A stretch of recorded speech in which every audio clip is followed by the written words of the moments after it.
Please, vamwe uyai kuno background. Unoona kuti zvakanakira kuti zvinogadzira mafuro emombe dzedu kuti asaite ega ega apinde achimhora mugaba.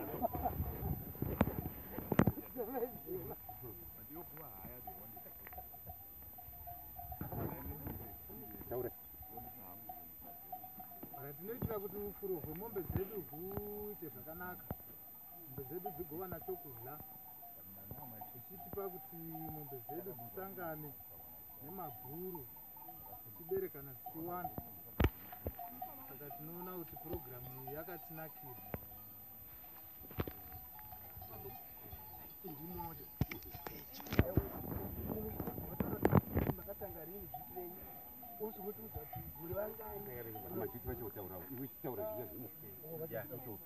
Chirongwa chakandinakira kuti munhu asina mombe ngaangozvena kuti tione kuti vane mombe kuona kuti chakanakira kuti mafuro emombe ari kuvandudzika zvakatsika zvinokwanisa pachitimira bundo uye mombe dzinowandavo dzisangana mafuro akasiyana siyana. Saka ini chirongwa chakandinakira chakanaka sere.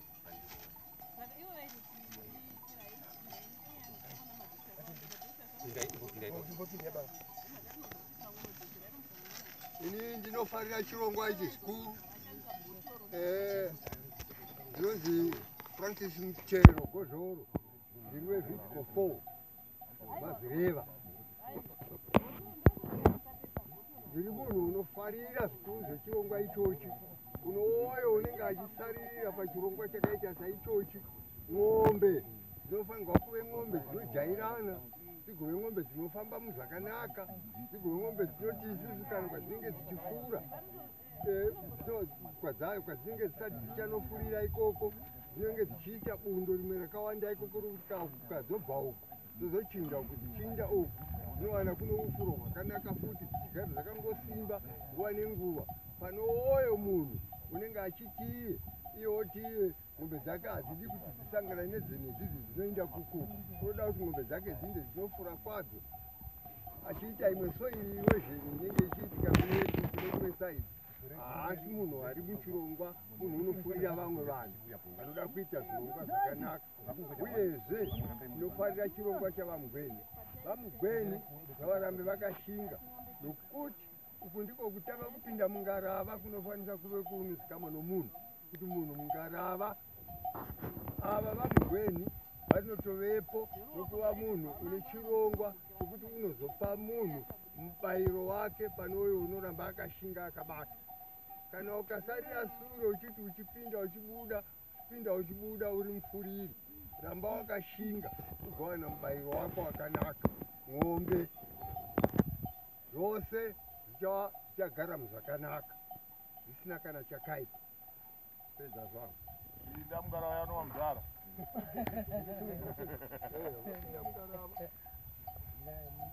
Ini sevillage committee member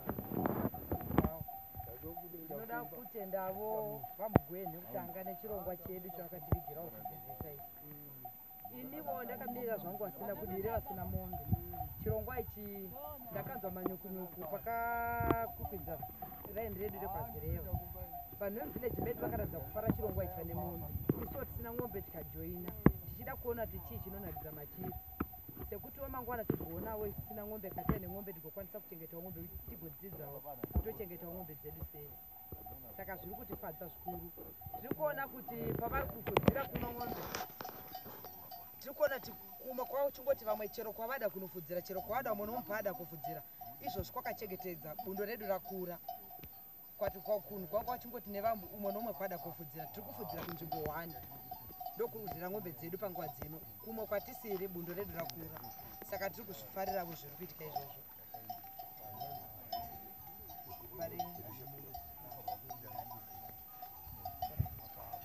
Vanhu vari muchirongwa vane mombe dziri muchirongwa i133. Ng'ombe dzisiri muchirongwa i44. Vari muchirongwa vakaenderera mberi nechirongwa ichi i22. Vasiri muchirongwa i21. Total yose yeng'ombe yeZireva village yose i133.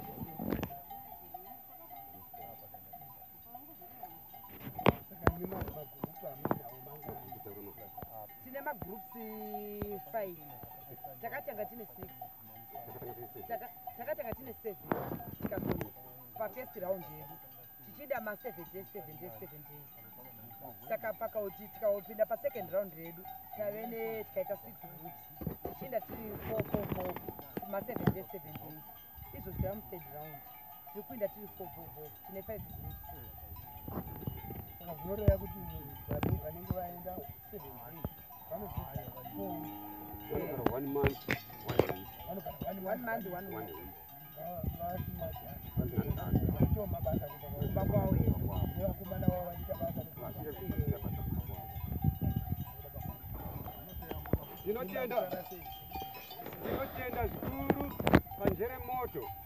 Ini ndi executive committee wewati asi ndakabata vhidhiko 4 ndofara zvikuru nevhidhiko 4 kunyange dai zvavo vamwe vakadzokera sure tichagara navo pasi asi vanoenda mberi azvinondifadza vazhinji vari kutenda kuti chirongwa ichi chakabva nepi iko zvino kumunda zvasiyana vamwe vanga vasina many power vanga vachitambura zvikuru asi iko zvino netembere dzimwe dzakasununguka nechirongwa ichi zvinhu zvedu zviri kufamba zvakanaka since takatanga isi 2013 muna Mei kusvika nhasi uno tichiita mademonstration tine 3 years demonstration up to demonstration haikupinda majana takatanga majana muna January takanonoka zvedu taifanira kutanga muna December saka mvura yanga isati uswa hwasati hwakura kuno kuzadzi iri kumakura sei saka zvifamba zvakadaro ari kuchinjana zvakanaka zvinhu zvai kuti zvasiyana nezvatatiri nhamo dzatiri mudzimba dzai kutopera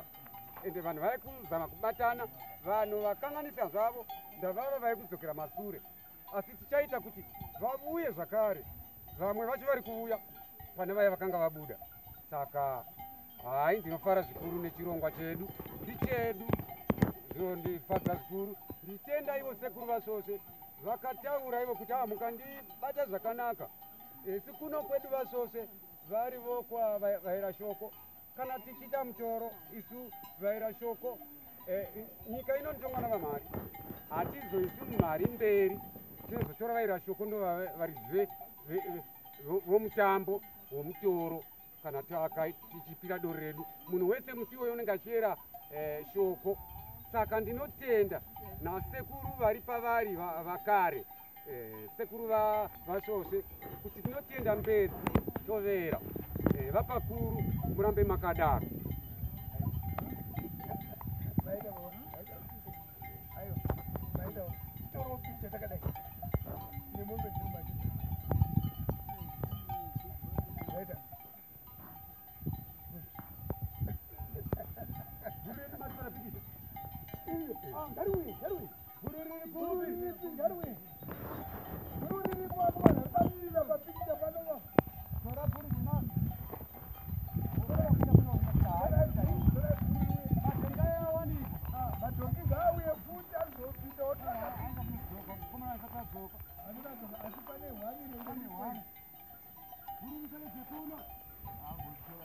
village one.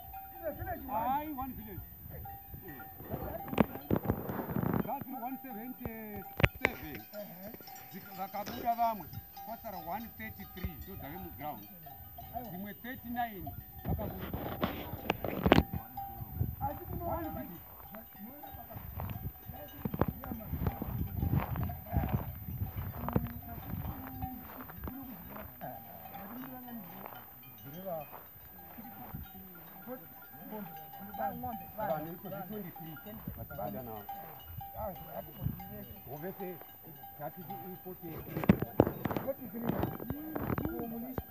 Mulisa ine 42 so but 42 plus 43 25 so sarai that 62 plus 85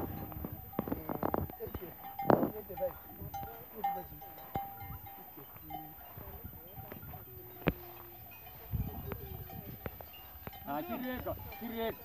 Sabone. Rabuda. Chini Chiendai zvenyu. Chiendai hazoravira. Chiendai.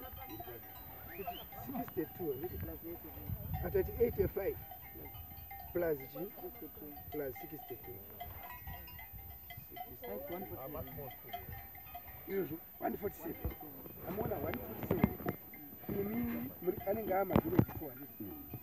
Chengeta kuti kuvillage 3. Even if tikati kuvillage kuri kubuda vanhu 2 vachiuya nemombe dzekwavo achitika vanenge ma8 ndizvoka vanenge vaine mombe mukadivhaidha na8 pana kati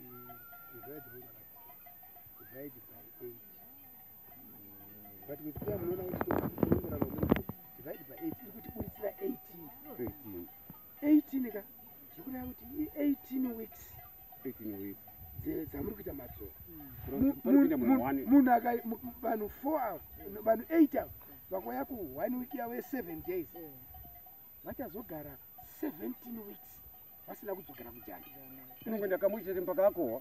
Saka tikati tatanga muna November ndizvoka tatanga muna November first week ya November kunosara 3 weeks za November nditi kutone 17 dzinosvikira pasi ndizvoka tobva tati 4 weeks za December tane 7 ndizvoka toti 4 weeks za January tane 11 ndizvoka toti 4 weeks za February tane 15 tozotora 2 weeks za March kusvika pa 17 saka zvinoti munhu akaenda kujana musi wa 1 November ka unozotanga kudzoka kujana futi musi wa 23 24 March zhizha rose anga ari kuita mamwe mabasa akazodzoka futi ipapa zvatopera zvakuda kuti pagore rezhizha muchangofudza mombe 14 days Unge vanhu vedu vahwisisa. Unge vanhu vedu vahwisisa mumwe nguva yese mukuita zvinhu zvenyu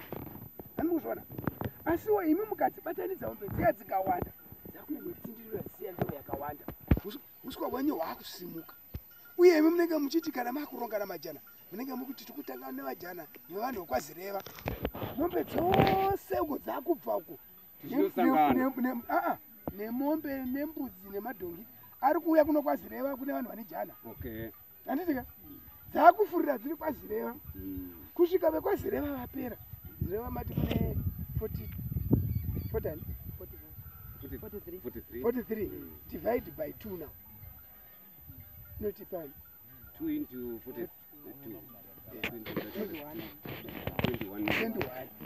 zvokureva kuti imi vekwazireva muchapedza 20 weeks muine mombe dzichifurira kuno dzese idzi dziri kuno kwazireva for 20 weeks handi vanhu vachiteedzana majana uswa uko hwakura 20 weeks padzinozoti dzakubva kwazireva dzakuenda kwamuliswa ka dzakunofurawo nhamba yemagrupu ekwamuliswa handiti munoona kuti uswa hunenge hwakuwanda kwese imi ndio mwakabuda asi iye yemanje yanga isati yataugwa kuti kune vakabuda avanga vachingoti kupurazi kuna vakabuda asi vachifudzira kupi kwatofudzira todina unapopinda zvakanaka iwe tangopinda yekumapurazi ndeyandataura ndeyandati isu tikuita bumbiro remutemo haiwe tinaipinda ichasunga kuti mombe ngaifamba muenda kwasviba kungaiza dzikaonekwa dziri